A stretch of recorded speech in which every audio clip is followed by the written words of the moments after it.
ورحمۃ اللہ وبرکاتہ۔ بسم اللہ الرحمن الرحیم والحمد للہ رب العالمین والعاقبۃ للمتقین، اما بعد۔ اللہ کے نبی صلی اللہ علیہ وسلم کے زمانے سے پہلے جاہلیت کے اندر یہ تصور تھا کہ سورج گرہن یا چاند گرہن کسی کی موت کی وجہ سے ہوتے ہیں۔ جب کوئی بڑی شخصیت اس دنیا سے رخصت ہو جاتی ہے، کوئی بہت بڑا آدمی فوت ہوتا ہے، تو سورج یا چاند اس کے غم کے اندر ان کو گرہن لگتا ہے۔ آپ علیہ السلام کے بیٹے ابراہیم، ان کی وفات پر سورج گرہن ہوا۔ لوگوں کے درمیان یہ تاثر ہوا کہ ابراہیم کی وفات کی وجہ سے سورج کو گرہن لگ گیا ہے۔ سورج گرہن کی خبر آپ علیہ السلام کو ملی۔ آپ نے صحابہ کے درمیان منادی کروائی، ان الصلاۃ جامعۃ، ان الصلاۃ جامعۃ۔ آپ نے صحابہ کے درمیان، لوگوں کے درمیان آواز لگوائی، لوگ اکٹھے ہوئے، آپ علیہ السلام نے نماز پڑھائی اور لمبی نماز پڑھائی، جیسے کہ اسماء بنت ابی بکر رضی اللہ تعالی عنہ بیان کرتی ہیں کہ وہ آئیں اور انہوں نے اللہ کے نبی صلی اللہ علیہ وسلم کو دیکھا کہ آپ نماز پڑھ رہے ہیں، صحابہ نماز پڑھ رہے ہیں۔ وہ نماز اب کی کیفیت بیان کرتی ہے کہ اللہ کے نبی صلی اللہ علیہ وسلم نے قیام کیا اور لمبا قیام کیا۔ بعض روایتوں کے اندر آتا ہے کہ آپ کا قیام پہلی رکعت کا ایک سورہ بقرہ کے مطابق تھا، یعنی ایک دفعہ قیام کیا گویا کہ اس کے اندر سورہ بقرہ پوری پڑھ دی ہو۔ پھر آپ علیہ السلام نے رکوع کیا، فاطال الرکوع، پھر آپ نے لمبا رکوع کیا، دیر تک رکوع کے اندر رہے، پھر آپ نے سر اٹھایا، پھر آپ نے دوبارہ قرات شروع کی۔ روایتوں کے اندر آتا ہے کہ جتنی سورہ آل عمران ہے اتنا لمبا پھر قیام کیا ہے، اتنی لمبی پھر قرات کی آپ علیہ السلام نے۔ پھر آپ نے رکوع کیا، پھر رکوع سے لمبا رکوع کیا، پھر رکوع سے سر اٹھایا، رکوع سے سر اٹھانے کے بعد، کھڑے ہونے کے بعد آپ علیہ السلام پھر سجدے میں گئے اور بڑا ہی لمبا سجدہ کیا۔ سجدے سے دونوں سجدوں کے درمیان بیٹھے، پھر آپ نے سجدہ کیا اور لمبا سجدہ کیا۔ اسی طرح دوسری رکعت ادا کی، یعنی ایک رکعت کے اندر دو ہی رکوع کیے اور دو ہی سجدے کیے۔ عام طور پہ یہ ہوتا ہے عام نماز کے اندر کہ ایک رکعت کے اندر ایک ہی رکوع ہوتا ہے، قیام کے بعد رکوع کے بعد اٹھتے ہیں اور سجدے میں چلے جاتے ہیں۔ لیکن یہاں پہ آپ علیہ السلام نے لمبا قیام کیا، پھر لمبا رکوع کیا، پھر دوبارہ قیام کیا اور قیام کے بعد پھر دوبارہ رکوع کیا، یعنی ایک رکعت کے اندر دو رکوع کیے اور دو قیام کیے، جس کے اندر دو دفعہ قرات کی۔ تو یہ آپ علیہ السلام کی نماز کا طریقہ بیان کیا۔ پھر اتنی لمبی نماز ہوئی، کہتی ہیں کہ مجھے محسوس ہوا کہ مجھے غشی طاری ہو جائے گی بہت زیادہ دیر کھڑے رہنے کی وجہ سے، میں اپنے سر کے اوپر پانی انڈیل رہی تھی۔ جب آپ علیہ السلام نے یہ بیان کیا، آپ نے نماز پڑھی، پھر آپ اٹھے، آپ نے خطبہ دیا، پھر آپ نے لوگوں کی اس بات کا رد کیا جو لوگوں کے درمیان منتشر ہو چکی تھی۔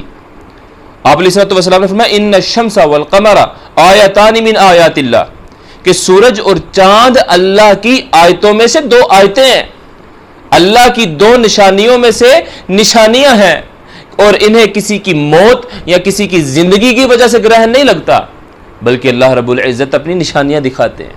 اور ایک روایت کے اندر آتا ہے یخوف اللہ بہما عبادہ، اللہ تعالیٰ ان دونوں نشانیوں کے ذریعے، سورج گرہن اور چاند گرہن کے ذریعے اللہ تعالیٰ اپنے بندوں کو ڈراتے ہیں۔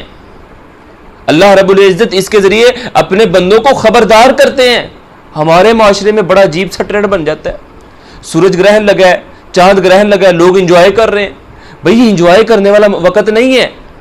نبی علیہ السلام نے فرمایا کہ فَإِذَا رَأَيْتُمُوهُمَا فَافْزَعُوا إِلَى الصَّلَاةِ وَالدُّعَاءِ، جب تم سورج گرہن دیکھو یا چاند گرہن دیکھو تو پھر فوری طور پہ نماز کی طرف جلدی کرو۔ صحابہ بیان کرتے ہیں کہ جب اللہ کے نبی صلی اللہ علیہ وسلم نماز کے لیے نکلے تو ہمیں ایسا محسوس ہو رہا تھا کہ سورج گرہن نہ ہوا ہو، گویا قیامت قائم ہو چکی ہو، کہ آپ علیہ السلام اس طرح خوف زدہ تھے، اور ہم انجوائے کر رہے ہوتے ہیں۔ ہم جو ہے نا عجیب قسم کی جو ہے نا ایکسائٹمنٹ ہمارے اندر ہوتی ہے، یہ ایکسائٹمنٹ والا انجوائے والا موسم نہیں ہے۔ یہ وقت اللہ سے ڈرنے کا ہے، یہ وقت اللہ کی طرف رجوع کرنے کا ہے، یہ وہ وقت ہے کہ جب اللہ رب العزت کے سامنے گڑ گڑایا جائے، اللہ رب العزت کے سامنے دعا کی جائے، اللہ رب العزت سے اپنے گناہوں کی توبہ کی جائے، یہ وہ وقت ہے۔ دیکھیں ہم نے سردیوں کے اندر بھی سورج گرہن ہوا، چاند گرہن ہوا، سردیاں ابھی ختم نہیں ہوئی تھی، اللہ رب العزت کی طرف سے یہ وبا ہمارے اوپر پھیل چکی ہے، یہ جسے ہم کرونا وائرس کہہ رہے ہیں، یہ اللہ رب العزت کا عذاب آیا ہوا ہے، ابھی ہم اسے جھیل رہے ہیں، تو اللہ رب العزت نے ساتھ میں سورج گرہن لگا دیا، ہمیں پتہ نہیں کیا معاملہ ہو گیا، ہم ڈرتے ہی نہیں ہیں، ہمارے دلوں کے اندر ڈر ہی نہیں بیٹھ رہا۔ یخوف اللہ بہما عبادہ، ان کے ذریعے اللہ ہمیں بار بار ڈرا رہے ہیں اور ہمارے دل دہلتے نہیں، آنکھوں سے آنسو بہتے ہی نہیں ہیں، پتہ نہیں کیا معاملہ ہمارے اندر کیوں اتنی سختی آ چکی ہے۔